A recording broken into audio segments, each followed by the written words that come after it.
This episode is brought to you by ChiefAIOfficer.com. Most companies know AI can slash costs and free up teams, but they get stuck on the first step. ChiefAIOfficer.com can identify your highest value use cases, train your people, and build the workflows that do the work for you.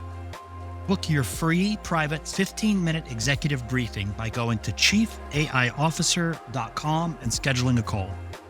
You'll leave with a clear, no-jargon roadmap for your goals. Now, enjoy the show. And a quick note before we start this episode. Starting August 29th through October 29th, we're actually taking our AI Executive Immersion on the road. This is a free, half-day, in-person, no-fluff workshop for executives of lower middle market and above-sized companies. You'll leave with a 90-day plan, a simple AI policy and guardrails, and a personal AI stack that gives you hours back every week. If you'd like to bring your executive team at no cost, go to ChiefAIOfficer.com/roadshow to see the dates and locations where we'll be. Seats are limited to keep it hands-on. Hopefully this is an opportunity for us to meet in person and for you to learn exactly how we're teaching busy executives to take advantage of AI in their role and across their companies. Now, let's start the episode.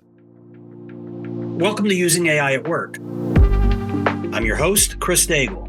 Each week, we'll be learning how today's business owners, entrepreneurs, and ambitious professionals are getting more done with smart use of tomorrow's tech. Let's get started.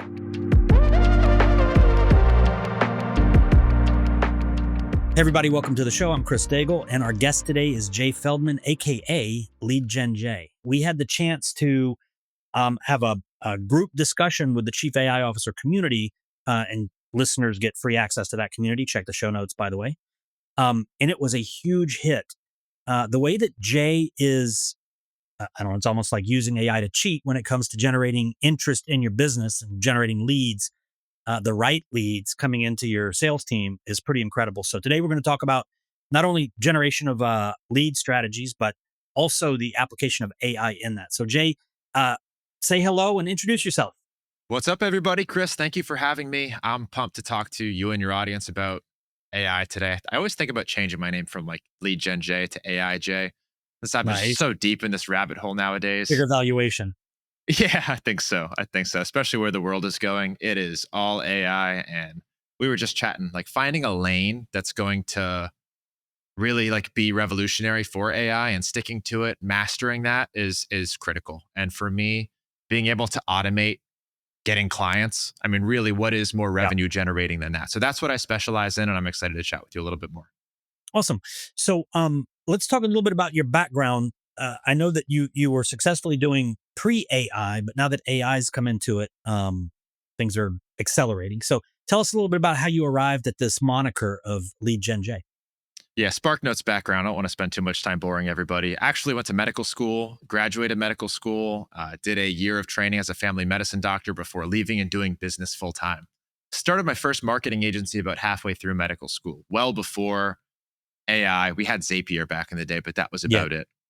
We were sending cold emails through tools like ClickSend, tens of thousands of them a day, all to the inbox. It was super easy. And I feel like it was a growth hack.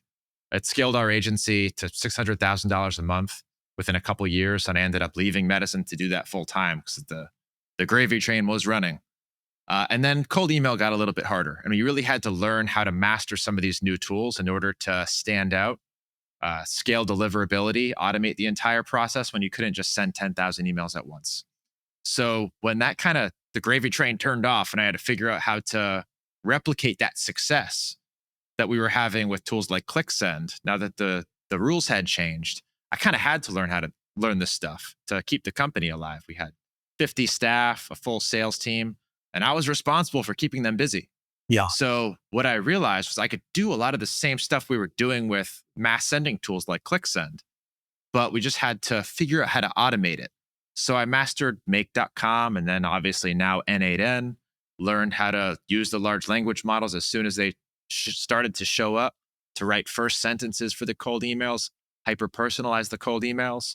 And since then, it's come a really long way. We're leveraging signals, lots of different databases, tools like Clay, tools like N8N to do really incredible things.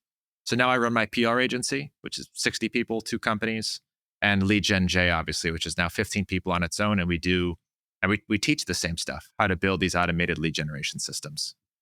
So for the listeners who may not be familiar with a marketing lexicon, explain cold email. Cold email is emailing someone who doesn't know who you are to tell them about your thing. It's top of funnel marketing, just like you're running Facebook ads or Google ads to people who haven't heard about you yet to present them with your offer. Cold email is essentially that. The difference in cold email compared to other forms of top of funnel marketing is you're really able to zero in on your target. If I'm trying to sell to AI consultants, I'm going to be able to find you through a B2B contact database, some list, and hit you in your inbox where you're spending all your time every day for pennies on the dollar compared to something like Yeah. Facebook advertising. And I'm able to do that fully automated with full control of those systems. So Zuckerberg can't turn me off. Nobody can turn me off. Nice. Email's not going anywhere. And I can pretty much guarantee I can get you to open, read, and reply to one of my cold emails using all of the fancy personalization tools and enrichment tools we have access to. Some of you listening may have actually received an email from Jay. You may They have send me me or a- my PR firm. I guarantee, yeah, if you're a Yeah, business for owner, sure. B2B, I guarantee it. Yeah.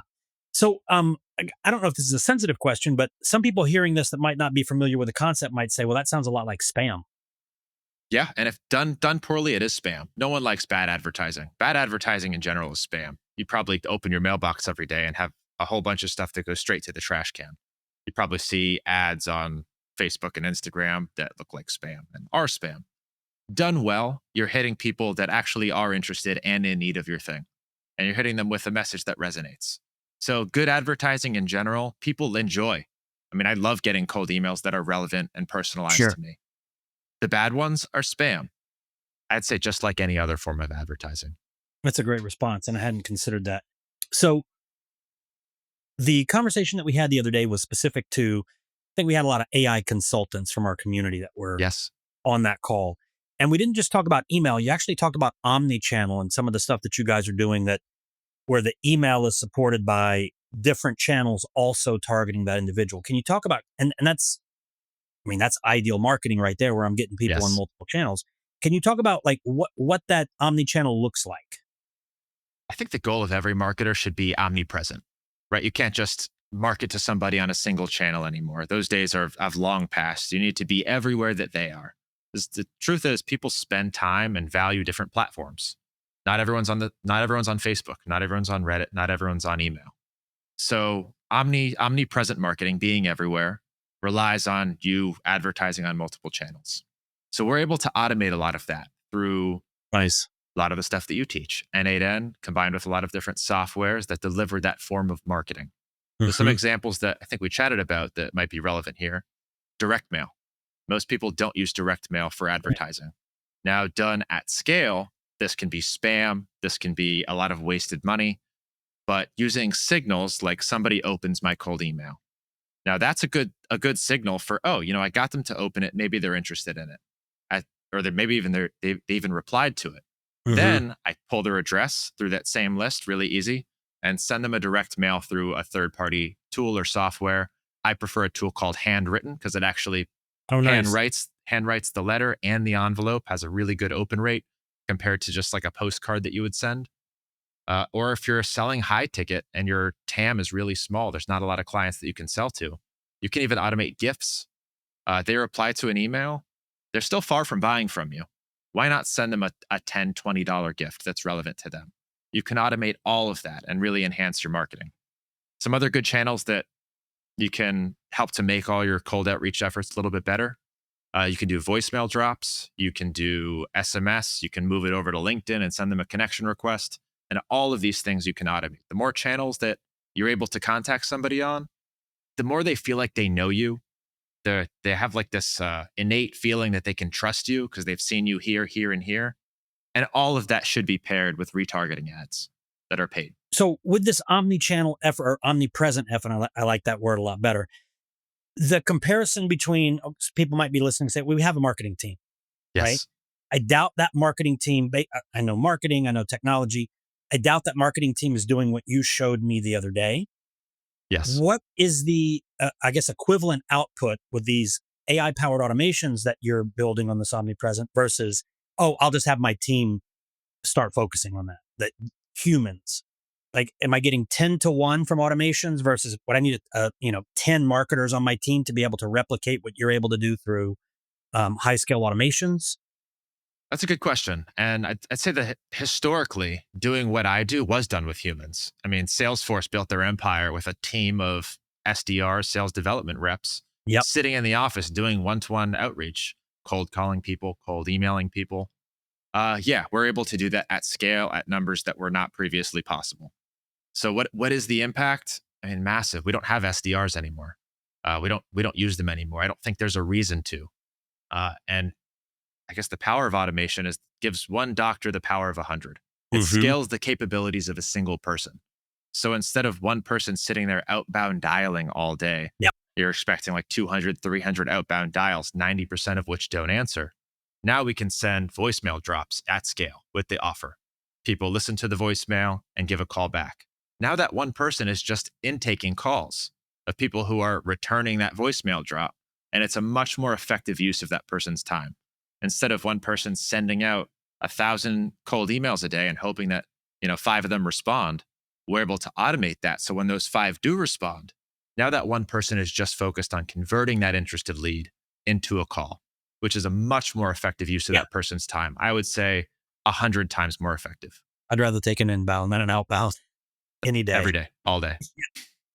So let's talk about the scale or the contribution to scale that AI has allowed for this when it comes to things like personalization and list selection. And you've mentioned the outreach on LinkedIn and things like that.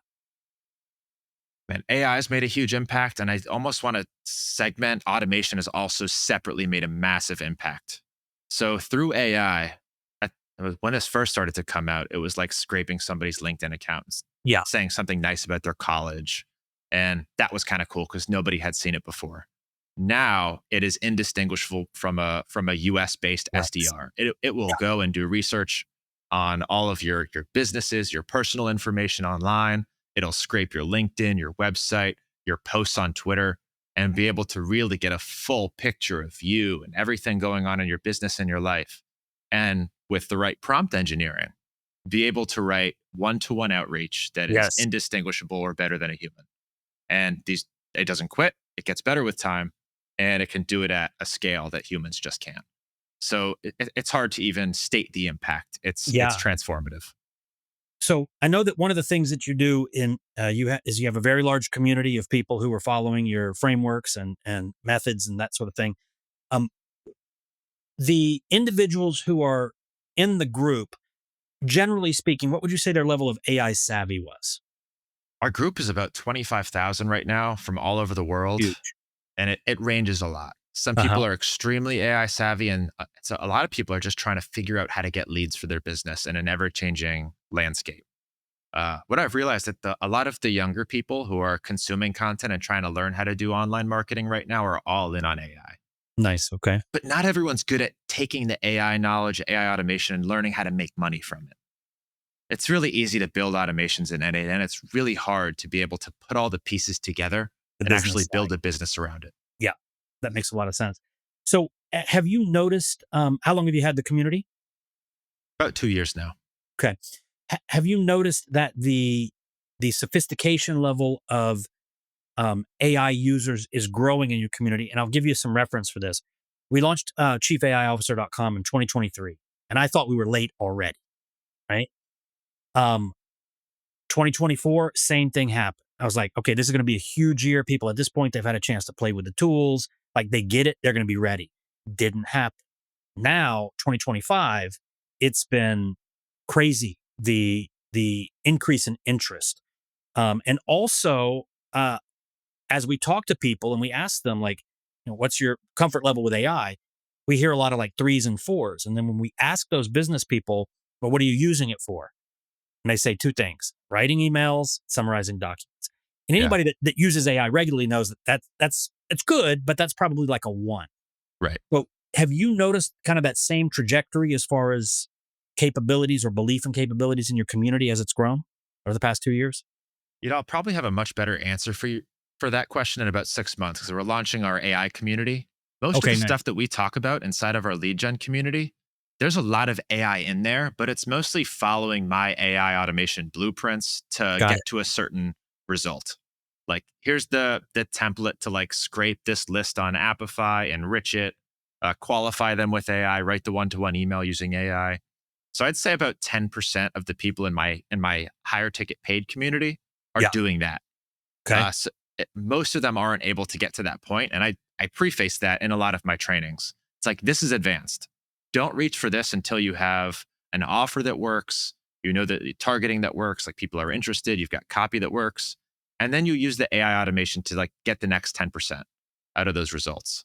Got it. But I mean, no fancy automation in the world is going to fix a bad offer or bad targeting. Absolutely.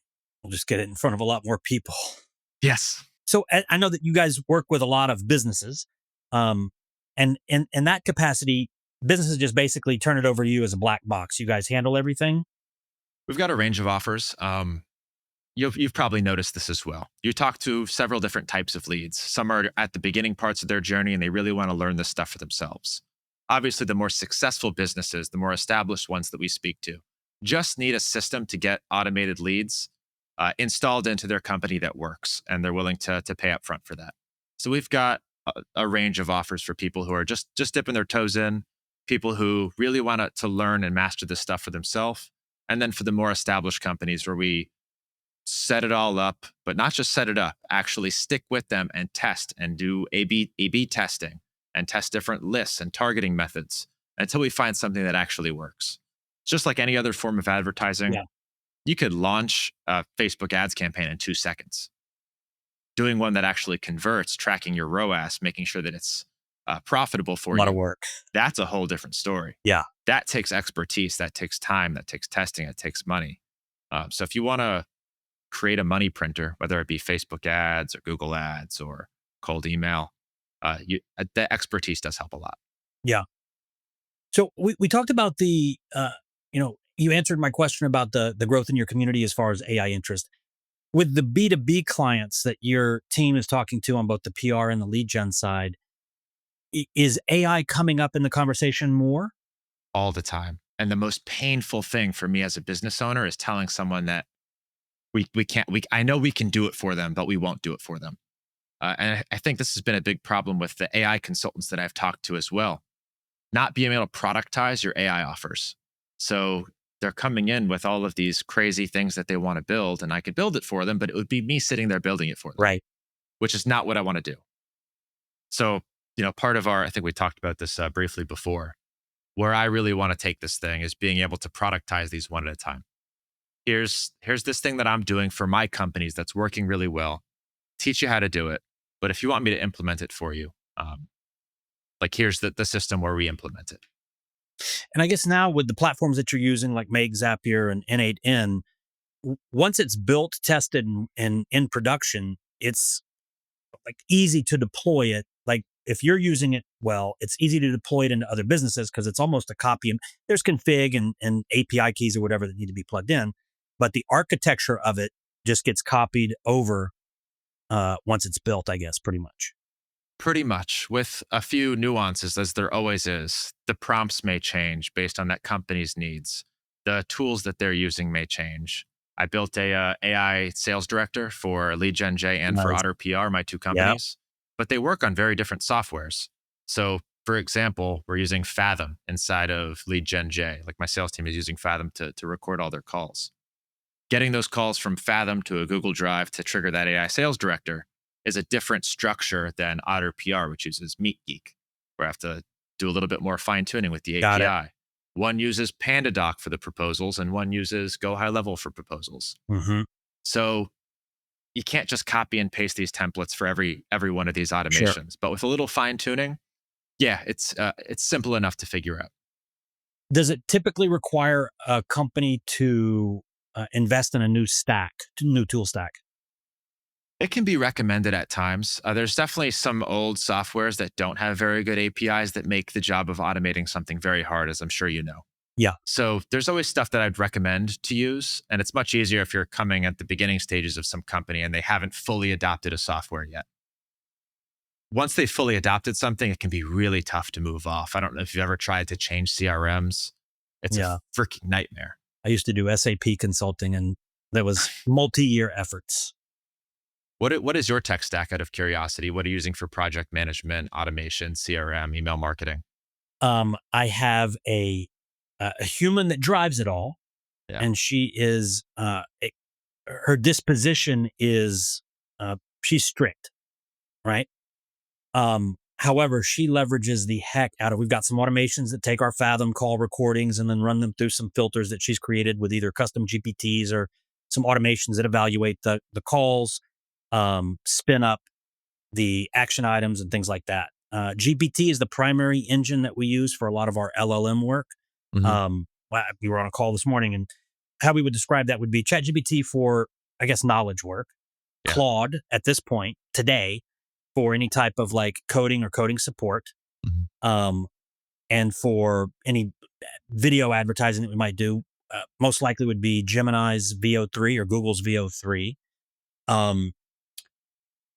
Outside of that, uh, we keep it kind of lean. I mean, we've got more expenses than that, but I would say that those are the tools that we touch the most. Yeah. Cool. Our CRM is Go High Level, which we like because it integrates well with a lot of AI tools, easy to work with API and things like that. So the thing that I like about, and the reason I was asking about that tool stack is where I wanted to go with that was if they do need to invest in some of these tools.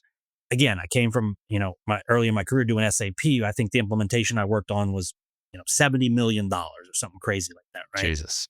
Yeah. For the companies that are listening and they like this idea of, because here's the truth, folks, your marketing team's probably doing a good job. Your sales team's probably doing a good job, but they're not crushing it the way they could if they were AI supported.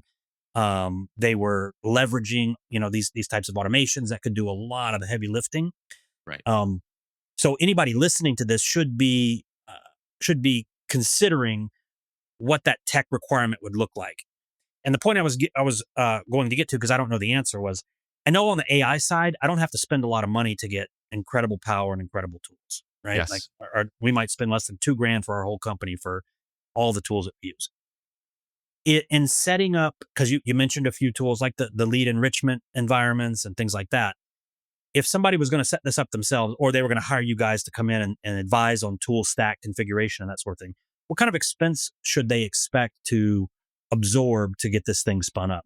Just on the tech side, not on services. I'd say it depends on what you are trying to accomplish. So there's, pretty general tools that every company needs. Something for project management, something for like data warehousing. So if you're looking to build like a social media idea automation, scraping, transcripts and stuff into a table so that you can work on it, Airtable's a great choice. And all these things run you $20 a month. Yeah. And you don't need to add whole teams to them. Yeah. It's unbelievably affordable nowadays. Yeah. I would say Airtable is a popular one for CRM. Go High Level. It's great for proposals. It's great for invoicing. You can connect to the API and do lots of fun stuff. Go High Level is unbelievably affordable. I think for $99 a month with them, I give my insiders a sub account. So Yep. $49 a month. Unbelievably affordable. A lot of the LLMs also very affordable. I use GPT a lot, Claude, Perplexity. There's some even cheaper ones now. You use DeepSeek, Grok. I'd say it depends a lot on what you're trying to accomplish, but usually with a pretty basic and a lot of times free tech stack, you can get a lot done. I hope you're enjoying the episode. Did you know that while you're listening to this, competitors are already boosting EBITDA with generative AI? If you're still stuck in pilot mode, margin and market share are leaking every quarter. ChiefAIOfficer.com guides executive teams through the 3 moves they need to be doing: identifying the top AI plays that will lift revenue or slash costs within 90 days, de-risk adoption with team training, airtight governance, and change management best practice, and then building and deploying production-grade AI-powered tools. No extra headcount, full ROI tracking. The results? Operators at scale generative AI cut process costs 22% last year. Let's talk. Claim your free, private 15-minute executive briefing by going to ChiefAIOfficer.com and walk away with a board-ready roadmap. Slots fill fast, so lock yours in. Now, Enjoy the rest of the episode. Yeah, I think most businesses would be surprised. I think if you came in saying it was 20 to 50 grand, they would say, okay, that's what I was expecting. But we're Yeah. talking about, I mean, obviously some of these are based on scale of usage and there's, tiers and things like that. But getting this type of tech stack spun up in your marketing and sales environment might cost less than $1,000. Yeah. And amazingly, still don't know how N8N does it. The community version is essentially free. You just pay for server cost. I pay $50 a month for an unbelievably powerful server that hosts my N8N, and I'm able to execute essentially unlimited operations for myself. Now, granted, that's not like enterprise Fantastic. level, Yeah. but in terms of cost, it still shocks me how affordable all of this is. Yeah. The AI sales director I just explained, Yeah. the software that powers all of those things is under $100 a month. So let's go back to that because these types of, I think people listening to this probably heard the term agents and that sort of thing. And there's some, it's kind of a loose definition at this point. But when I hear that, I think about it's doing the role of a human. And to me, I kind of equate if it can do the role of a human, then I would kind of call that an agent, right? So what does this AI sales director, like what function does it perform in your business? So, if you've ever run a sales team or had a sales team, one of the core functions of a sales director is to review all of the calls and give feedback to find like who's weak and how they can improve. That's just really hard to scale and Yeah. relies on a single person doing a lot Yep. of work. Yep. If anyone is listening to this and has a sales team, this is one of the first things you should install. It's Nice. unbelievably powerful and the sales team loves it. So what it does is it watches a drive folder for new transcripts. You can figure out whatever tech stack you're using, how to get all your transcripts into this drive folder. I won't go into that. So it reads the transcript, works off of a prompt that we designed, the exact output that we want, any knowledge about our company, what to look for. And my actual sales director worked with me for about a month to refine this based on what we're trying to Yeah. sell, things that he actually looks for when he's screening calls. We didn't just tell it to like act as a sales director and give me an output. Yeah. We were very, very specific with the questions that we're asking, the points that we're looking for in actual sales calls. So the AI agent, powered by Claude, it's got a big context window and is great with output and copywriting. Reads this entire transcript, uses our prompt to go through line by line, minute by minute, and create a full report card for the sales call. It grades on like 6 different metrics and gives specific feedback, calls out specific timestamps. So the first thing it does is it sends the salesperson a copy of their report card with their score and their grade. The other really important thing it does is it puts those scores into our Airtable. So I'm able to actually run reports and visualize how that salesperson is doing over time. Nice. Yeah, it makes it a really powerful tool to see how people are doing, flag people who have really like F grade sales calls. Yep. So the sales director can actually go watch that one. Or if there's an A, like what did they do that was awesome? So now instead of, going through 50 sales calls a week, they're just going through 5, the 5 really important ones. I at one point I had a call center and the QA and all that required for hundreds of hours a day or 1,000 hours a day of calls was impossible. We took a It's sample and impossible. that was the best we could hope for. Yeah. Right. Plenty of things probably slipped through on that. So your sales director, did he feel threatened about the introduction of this technology? Because it does, the one thing I would want a sales director to do is like evaluate performance of the team. This one specifically, not at all. And maybe it's because he came on later on. He's been with us for about 4 months now. Mm-hmm. He knew what he was signing up for. We are an AI forward company and we are implementing it at every junction that we possibly can. But this one specifically makes his job so much Yes. easier and so much more enjoyable and frees him up to do really impactful actions outside of reviewing sales calls. It's like the tedious thing that they don't want to do. Yep. Now, take that over to my PR company. We've got 6 full-time writers on staff, trying to get them to really implement and use AI. They're a little bit older. We introduced this to them after they'd been working with us for several years. Yeah. The response to that was much different. So it's definitely something that you have to think about based on who you're introducing this to, when and how, so they don't feel threatened. Definitely something that we've talked about with the leadership of our company before rolling. Yeah. So this is great because you've got experience doing something that a lot of people are concerned about. We talk to clients, and security and risk, that's certainly a topic, but also what about my people? How do I Yeah. let them know that, like, if we don't do this, we can't be competitive? What advice would you, or it doesn't even have to be like specific tactical stuff, but how should a business owner or an executive be thinking about that topic of change management based on your own personal experiences? I'll say it's going to be a tough one, especially if you're trying to jam new technology down someone's throat who is not a technology person. Like a Hmm. lot of our writers were not. Hmm. See, I think you really need to think about how to frame it in a way that makes it feel like their job is not at risk and that it's going to make their life a lot easier and more scalable and hopefully to make them more money. Like, Hmm. hey, we're able to scale and not hire any more writers. Your job is fine. You're going to use these tools to hopefully be able to produce a little bit more without having to do the tedious work. And if we don't do this, like the alternative's not good because we're not going to be able to keep up with these other writing and PR firms who are leveraging this technology and they understand that. And people aren't stupid. It's Yeah. if everyone's using it, if you don't adopt it, how are you going to compete? So you need to just hire more people where they're able to spend that money on advertising, acquiring new clients, giving more to their clients. So it's a tough and it's a scary world for people out there trying to get a job. Yeah. That's a whole other conversation, I'm sure. Yeah.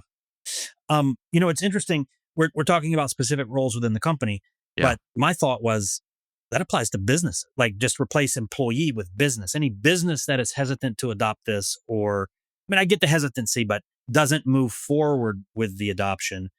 Economic viability is mitigated significantly compared to your competitor who says, "Hey, let's do it. Let's do it safely. We don't have to go crazy. We don't have to whatever, but let's start to use it." Over time, that gap that gets created between their ability to produce and your ability to produce will continue to grow. And even if you, as a business owner who says, okay, finally, I'm ready to do it, you you can't, at that point, you can't catch up to that person, No. because once these things get introduced into your business, it's not like, oh, we saved a few hours. Companies are using those few hours to do more builds, to do more learning, so that they end up saving more hours that they reinvest into automations and AI and saving more hours. So any company, and Jay and I aren't fear mongering by any stretch, but any company, like, we see it, we know the impact. If you guys are like, oh yeah, we're going to talk about it in Q1 or whatever, great, talk about it as soon as you can.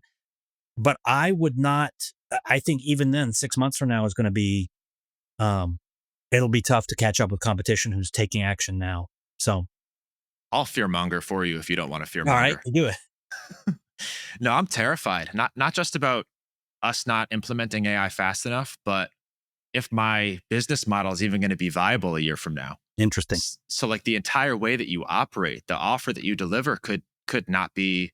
I mean, if you're not on top of this stuff, deploying cold email systems is not going to look the way that it does right now a year from now. Yeah. I'm already talking to companies who are deploying fully autonomous SDRs. Yep. Like right now, we have to do three things for our clients: technical infrastructure of the systems, lead list building, scraping, verifying, Mhm. and then offer and copywriting. There's autonomous SDRs. They're not very good yet. They do Yeah. all of that Yeah. yet. I've tried three of them so far. As they Mhm. come out, the companies contact me. I'll test them. So far, they're not nearly as good as I am. But I mean, we were saying that about ChatGPT and copywriting a Yep. year ago. Yep. Now it's writing better copy than me or any of my staff members. So that's that. It's coming. It's coming fast. And it's not just about implementing AI in your company, but using AI to potentially change what your company offers and does and functions before that's too late. So, what are you doing to kind of, I guess, evaluate the potential directions of the company should that occur? I think the one thing that's going to insulate me personally and my companies from becoming obsolete is teaching and implementing AI. I think if you're doing that at it in the top 10%, you're going to be fine Nice. Okay. because that's going to be one of the most needed and in demand and high ticket services over the next decade. Mhm. But for my specific offers, the PR offer, for example, the cold email build out offer, I'm staying very finger on the pulse of what's going on in the industry, some of the tools that are out there. There's tools that do autonomous PR pitching now too. They Wow. build the list of journalists, they'll write the press release, they'll send that Wow. autonomously, they'll interact with the journalist. So how can we get in on that game? How can we build our own systems that do the same thing and do it better because we have the industry expertise and know-how? Same thing with cold email. Um, I'm at the forefront of the cold email automation landscape, thank God. So I'm working with a lot of these companies and we're Yeah. building out a lot of that stuff for ourselves. I have a $97 offer where we can basically set up and deploy your cold email system in like 24 hours Wow. with almost no human capital. That's all is like a built-in automated offer. Getting that to actually perform well is a totally different story, but we can get it up and running. So the closer you can get to spinning something like that up and getting it to perform well, that's the key. That's interesting as well, because, again, if somebody's trying to look at AI in their business, using it at work through the lens of what their career experiences have been, there's like, they're looking at much longer timelines or cycles to get this going. That's what they're Yes. thinking, at least, than what's actually required. You said that some version of what we've discussed already is $97 in 24 hours, at least the being ready to do the thing. Yes. That's not a, 6-figure project budget mapped out over the next, 90 days. It's like, hey, we're getting started Right. on Monday kind of thing. That's fantastic. And that's what the competitors are generally selling. Some kind of, 10K, just to like do the basics and get it set up for you. Those people are not going to be able to compete if they're not leveraging some of this stuff because we're able to do the same thing that these companies are charging tens of thousands of dollars for with almost no human capital. It's amazing. So you mentioned earlier how challenging it is and how important it is for you as the business owner to keep your finger on the pulse.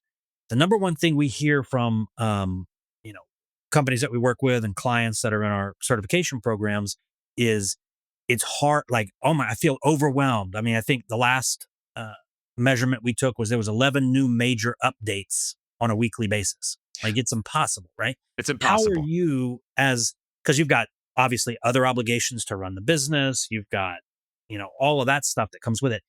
What's your shortcut to staying on top of what is happening and what you should be paying attention to? I mean, the first thing is I consume a lot of this content online. So follow the YouTube channels, follow the Instagram accounts so that when you are scrolling, it's typically you're consuming the most recent knowledge because that's what everybody is now pushing out, especially in the AI space. Some of these AI creators are just blowing up. It's so much news every day. Some crazy, exciting new tool that just blows your mind. Some new Yeah. video creation tool, photo tool. It's unreal. So stay on top of it through content. But for me to actually take my own time and go investigate a new tool, a new large language model, switching from Make to N8N, I need to hear it from a few people first. I need to hear the excitement. I need to hear that it's worth my time. So if I usually hear it 3 times, different people talking about the same tool, Yeah. I'll take the time to go and investigate it and learn it. And then if I deem like I had that holy crap moment, like this is going to be worth learning and switching and adding into my tech stack, then I'll usually spend 3 or 4 days with an expert from my community actually mastering that thing. And I think that's really what helps me stay ahead. Do you have any? I mean, obviously a lot of data consumption that would be required to consider yourself like up to date on AI. Do Right. you have any hacks for those executives that are listening? Like, how can they leverage AI or smarter ways of being able to stay on top of things? I think the best way is just to use it and to really keep your finger on the pulse of communities like yours, where they're actively talking about AI and implementation because it changes so fast. There's Yeah. new LLMs that are better at this, and the next week it's that, the next week Yeah. it's that. And if you're not even updating your models enough, like in my N8N automations, I have to go in like once a week, once every 2 weeks, and just tell it to use the most up to date model across all Yeah. of these automations. There's an opportunity for somebody to fix that. Just be like, pick the best one for this thing. But really, I think it's community. It's content and community. Be around people who are talking about this stuff nonstop, and you won't fall behind. I guess now that you mention it, the way that I've described it to others is that if you get in the right community, there's a lot of noise in the marketplace.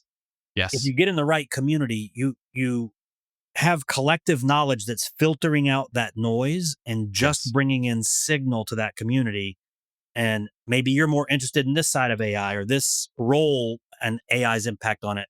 Well, when you have a community of people, like, well, maybe 8% of them are also interested in that. So that even the subcategories within AI, you've got this collective knowledge that you're able to benefit from. So that's fantastic It's a advice. great point. I'll just, I guess, add to that. There's a lot of different subcategories and niches within the AI space. I'm not so interested in the content creation AI models. A lot of people are. If I was a video editor or a graphic designer, I would be all over those communities. I'm also a medical doctor. I'm in a community right now where all they talk about is these medical AI applications. And for the business world, you don't even think about what they're doing over there and like Right. radiology AI, but it all exists. So getting into those segmented communities where they're hyper focused on a specific use case, I think that's the key. So that's a great insight. In the medical community, are you a lurker or are you actually contributing? I'm definitely a contributor. Yeah. I would say it's not my field of expertise, and it's a much different landscape than the design AI communities. Yeah. But I'm Yeah. very interested in it, just that like personal interest. Yeah. And not gonna lie, since I'm not practicing medicine anymore, I get a little kick out of being like, oh, Yeah. those radiologists who are making 500 grand a year, sitting there reading diagnostics. That's changing fast. It all is. Any diagnosticians, like the whole world of medicine and the whole world of everything that most Yeah. people aren't tuned into is changing fast. So, whatever community you're a part of, I'm sure AI is having a massive impact. But you don't Yeah. think about those communities if you're not in. So, and honestly, anybody that's listening to this, just the fact that you're listening to an AI podcast probably puts you ahead of a good portion of your peers and coworkers and that sort of thing. And being recognized as somebody that has AI skills, or at least can have the conversation, but also somebody who has vendor recommendations and resources that are AI Yes, providers or AI supported, that makes you you're a more valuable contributor to your company by being a resource. Because if you were to look, to your left, to your right, the people working next to you, and ask yourself, like, do I hear them talking about AI? The answer is probably no. Or it's hey, look at this TikTok AI video of the Yeti with the handy cam or whatever. So just a bit of like side note, advertise that you're like upskilling yourself, people, and like doors will open up for you to join conversations. Hey, we're having a meeting on this. Can you know a thing about AI? Like, come and join us and that sort of thing. Um, and I know that in your community, you've got everything from obviously B2B to solopreneurs and intrapreneurs, people who are entrepreneurial but still within a company. Um, are you seeing the chatter in the community indicating that because are understanding automations, because they're uh, being recognized for knowing a thing or two about AI, that it's presenting them with opportunities at this point? absolutely. And I think people are worried about jobs. And there's Yes. a huge opportunity for people who are already with a company to Yes. really move up and up level through this skill that most people are slow to adopt. I was shocked. I'm in a lot of different masterminds. They're not all business masterminds. This was like an adventure mastermind. Hmm. And I came in and I taught a lecture on AI automation. Nobody was doing it. There was one other guy in there that was even like dabbling with this stuff. And they're all successful. Usually they're working at another company, but the awareness level is just so low. So, I mean, right now is still a huge opportunity where there's a gap in the people who are in the know and people who are still lagging behind. So, huge opportunity. If you're already with a Yeah. company, the value that you can deliver Yeah. by learning some of this stuff and even engaging in conversation, introducing some tools, introducing Yep. some possibilities that they could implement. Yeah. It doesn't hurt to be known as the AI guy. Not at all, especially right now. So, Jay, we started the conversation on this what could be a new concept as far as a marketing channel for a lot of the listeners, which is cold email. Then we moved into this, what I think you guys, after you training our community last week, what I didn't really grasp was the impact of the omnipresent marketing by hitting them through all those different channels. So, if a listener is intrigued and wants to explore this further, I mean, I know you've got resources in the community, of course, but what would that path look like for them? What would what would they need to start thinking about or start exploring or doing? So the first thing is validating your offer. I mean, none of this works if you don't have something good to sell. Okay. I'd say if you want to get into the weeds with some of the more advanced stuff, like omni-channel marketing, like running retargeting ads based off of cold emails, that's really what I reserve for like my paid community. I have a lead gen insiders, Uh-huh. and that's the community and resources that you need to deploy all this stuff successfully. Especially when you start talking about omni-channel, when you start talking about hyper personalization and like automated scraping at scale, all that stuff requires some support. You're going to hit roadblocks. It's nuanced. Uh-huh. And it does require you to have an offer, a proven offer with a proven audience that already works. Okay. So I would say get into that community. Let's launch and deploy an offer, get it to work. And then you add these things one at a time. So we add the hyper personalization, we add the AI qualification. Maybe we add direct mail based on the size of your TAM, or we add a voicemail drop based on who we're trying to reach and do we have their mobile numbers. So there's a lot of nuance there, all of which really does take a setting like a paid community with people talking about this stuff to really iron out. But Yeah. once you do and you're able to install them one at a time, now you've got an automated client getting system that most people have never dreamed of. And when you implement this thing, people are shocked. Yeah. The leads are shocked. They're like, "Yo, I just got a mail from you, got your voicemail." Like, "Yeah, let's go." It works so unbelievably well. It's not easy to set up. I don't want Yeah. to like make it seem like, 24 hours, $97, you've got a system that works. Yeah.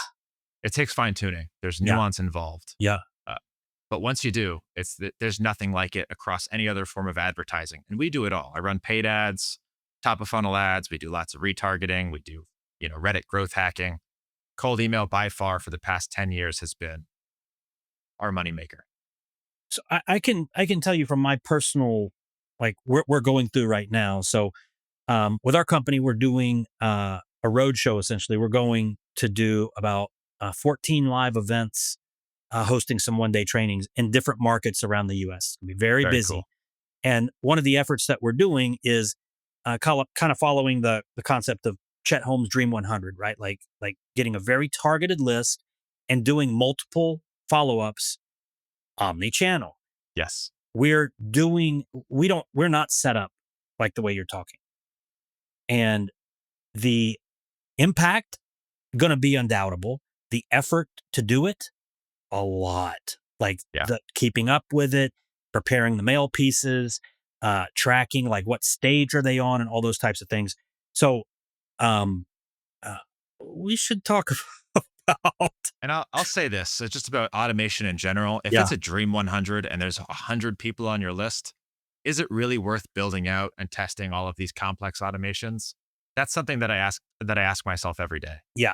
For if it was just 100, I would say like I just want like my vibration touching the mail. I want I want truly authentic. Right. Um However, we're targeting a Dream 100 in each of those markets. So Right.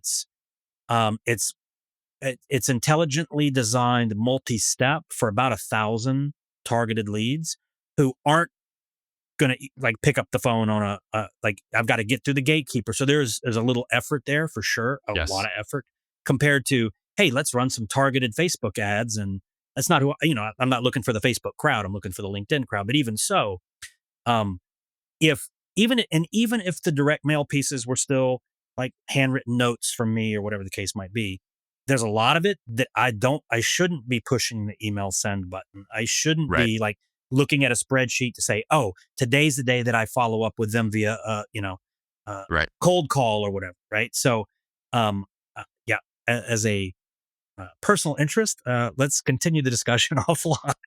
Yeah, would love to. And you just gave me a good idea for an automation to build, like a Dream 100 all in, upload your list, and it's going to do That's everything beautiful. that we just talked about. I like that idea. That have a I'm going to huge build that. impact on the right Yeah, businesses. when we get there. Huge impact. That's I think fantastic. so too. Hey, so before we wrap up, one of the things that you mentioned on the training that you did for the Chief AI Officer community, I guess it was maybe last week, was the different type. You already talked about you've got everything from DIY to DWY to DFY, right? As far as like Yes. getting these results. And if I'm kind of putting you on the spot here, but you had made a very compelling offer to the people who were in our community. It was a very generous offer for them to find out more or even go ahead and start participating in not only the community, but perhaps some of the services you've got. Um, would you be willing to extend that to the listeners of the Using AI at Work podcast? If that's okay with you, yeah, I'd be happy to give some more information on that. And by the Yeah, way, I'd a lot appreciate of it. your students had signed up. I think we had a close like 20%, and they are loving the new community. Uh, and I'm loving to see them inside. Everyone's participating. They're making money. They're implementing. This is So awesome. Thank you for it that. was super successful.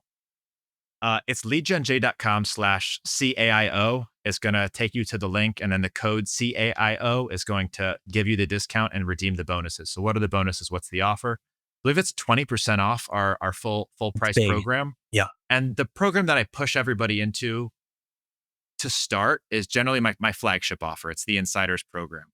It's done with you, and it's a lot of done for you components, but mostly it's got all of those trainings that we just mentioned. Okay. So a couple of things that you're going to need to be successful here: the community to get through all of the roadblocks, and the coaching. Like we You're going to mentioned. hit Yeah. you're going to hit roadblocks. There's nuance. You need somebody to review your copy, review your offer. If something's not working, you need people to tell you why. So in there, we give you all of the resources, the community, and the coaching to get you through those roadblocks.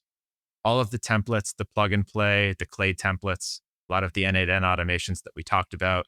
If you are interested in learning this from scratch, like cold email theory, deliverability, what caused an email to go to spam versus to the inbox, all the stuff that you're going to need to know is in there.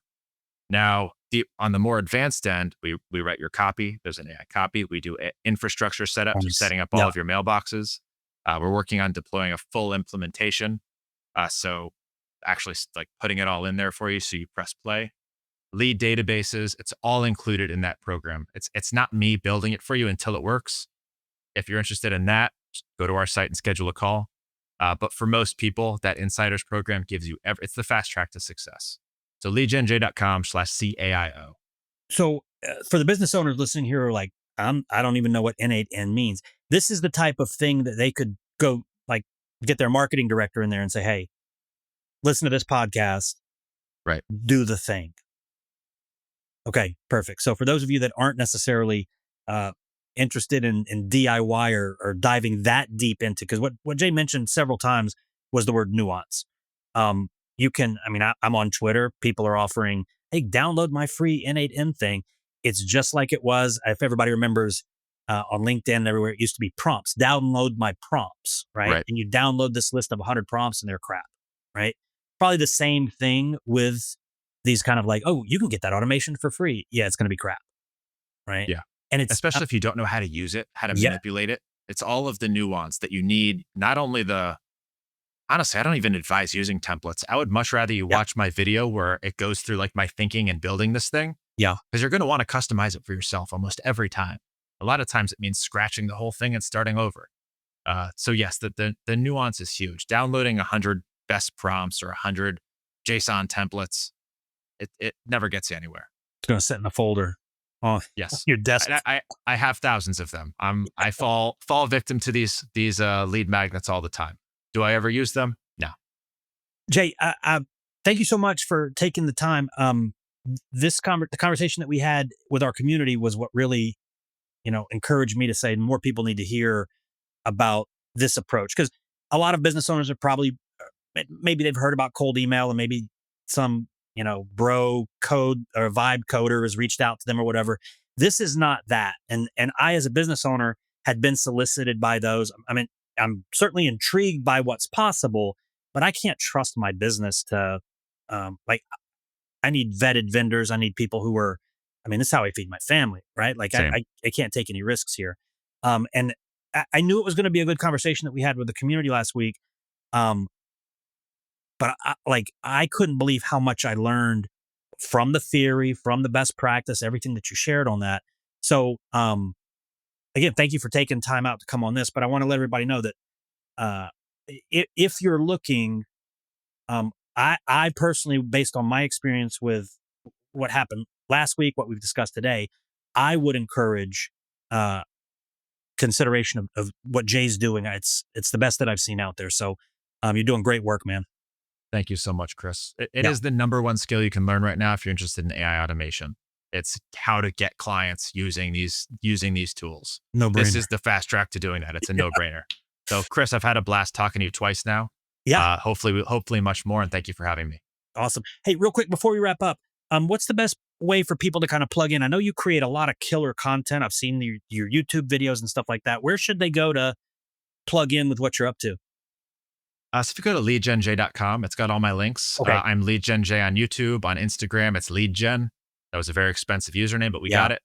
So I'm all over. You won't have to hunt too hard to find me. But Nice. please check out my recent masterclass on YouTube. 7 hours, 20 minutes Wow. of me teaching everything I know about lead generation. Wow.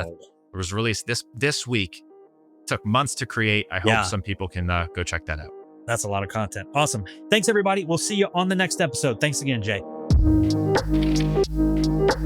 Thanks for tuning in to Using AI at Work. Don't forget to subscribe for more conversations about how to use AI at work. And a special thank you to our sponsor, Chief AI Officer, for empowering businesses with AI education and training. Visit their website for a free AI readiness assessment and AI strategy guide to help you get started using AI at work. That's www.chiefaiofficer.com. Special thanks to our producer, Evan DeSaulnier, for making this episode possible. Follow us on Twitter at the handle Using AI at Work, and visit www.usingaiatwork.com for free resources to help you harness AI in your role.